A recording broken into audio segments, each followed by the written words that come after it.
sounds concerning, I can certainly help you with that. First, can you please check the patient's vital signs? Start by determining if they have a pulse Should I start and again? if they are breathing. Well, I don't know how to check the pulse. Can you tell me how to do it? Certainly, I can help you with that. To check a patient's pulse, follow these steps. 1. Use your index and middle fingers and place them on the patient's wrist, just below the base of the thumb on the radial artery. 2. Apply gentle pressure and feel for the pulse. You may need to wait for a few seconds before you feel it. 3. Count the number of beats for a full minute. The normal pulse rate for adults is usually between 60 to 100 beats per minute. Okay. I think his beats are somewhere about 110. An increased heart rate, like 110 beats per minute, could be a response to the stress of the situation or the medication they received. It's important to note this information and continue monitoring the patient's vital signs. Can you check the patient's breathing and skin color plus temperature? Could you please help me in knowing how to do it?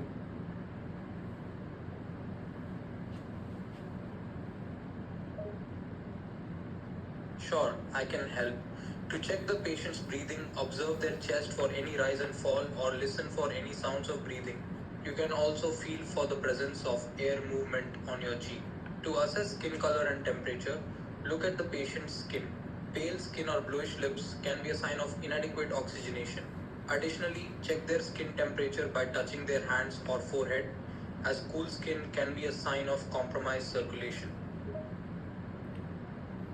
The skin is bluish in color, and the respiration that I have checked is approximately about 30 plus per minute. What do I do now? Bluish skin color and a respiratory rate of 30 per minute indicate the patient is not getting enough oxygen. This could be due to various reasons, either airway obstruction or reduced lung function. To assess this situation immediately, you should try to establish a clear airway for the patient by placing them in the supine position with the head tilted back slightly. This should relieve any obstruction. Additionally, check for any foreign objects or vomit in the patient's mouth.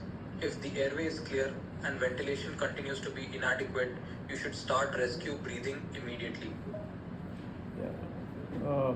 If you remember, I said that it was because of an anesthesia that I gave. So, does it have any bearing on this? Yes, I do recall you mentioning it was during an anesthetic procedure. In that case, the bluish skin color and low respiratory rate could be a complication related to the anesthesia. It's important to consider and address the possibility of medication side effects.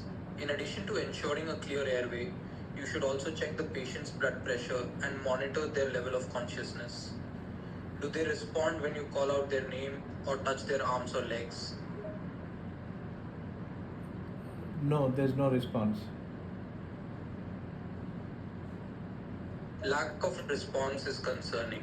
Given the symptoms of low respiratory rate, bluish skin, and lack of responsiveness, it's likely that the patient is in a state of respiratory distress or respiratory failure.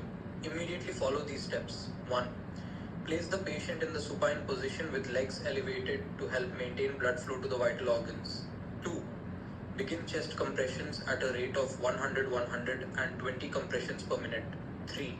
After 30 compressions, give 2 rescue breaths. Continue the cycle until the patient's breathing resumes or emergency help arrives. Can you give me more details of how to go about giving the chest compressions? Of course, here are the steps to give chest compressions. 1. Position yourself over the patient's chest with your hands placed slightly above the patient's nipple line. 2. Straighten your arms and use the heel of your palm to administer the compressions.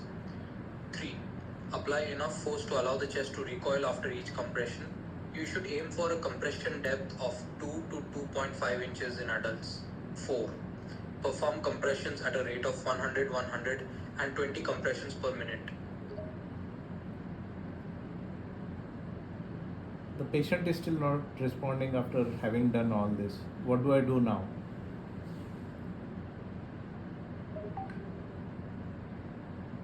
Given the persisting symptoms and lack of response, it's crucial to continue giving high quality CPR and monitoring the patient's condition closely. If you have access to a defibrillator, you should use it as soon as possible to potentially restore a normal heart rhythm. In the absence of a defibrillator, you must continue CPR until emergency medical services arrive. Ensure that the chest compressions are being performed at the correct depth and rhythm. Continue to provide oxygen through rescue breaths at a ratio of 30 compressions to 2 breaths. Now my patient is gasping. He is absolutely not able to breathe at all. What do I do now? I don't have a defibrillator with me. If your patient is gasping but not breathing adequately, it indicates a severe condition known as agonal breathing. It's not a sign of normal breathing, but a critical situation that requires immediate medical attention. If no defibrillator is available, you can continue CPR and provide rescue breaths according to the ratio mentioned, 30 compressions to 2 breaths. Additionally, ensure the patient is in the supine position and their airway is free of obstructions. Is there any medication or injections that I can give to revive this particular patient? Without a proper diagnosis and medical history, it is not advisable to administer any medication or injection without professional medical consultation. The patient's symptoms could be due to various factors, and giving the wrong medication or dosage could worsen their condition. If a defibrillator is not available and the patient does not respond to CPR or continues to gasp, it is essential to wait for emergency medical services to arrive. In the meantime, continue performing high quality CPR and observe the patient's condition for any changes.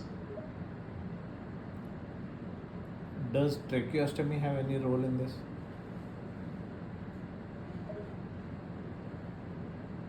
Tracheostomy is a procedure where a surgical incision is made to create an opening in the trachea, allowing air to bypass the upper airway for ventilation.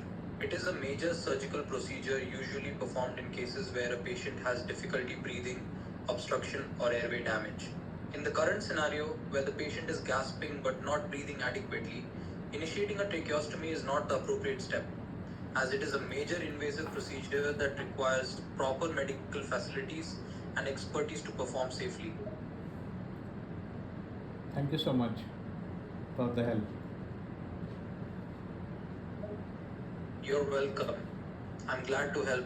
Please don't hesitate to ask if you have any more questions. It's important to remember that any medical emergency requires professional help and should not be handled alone.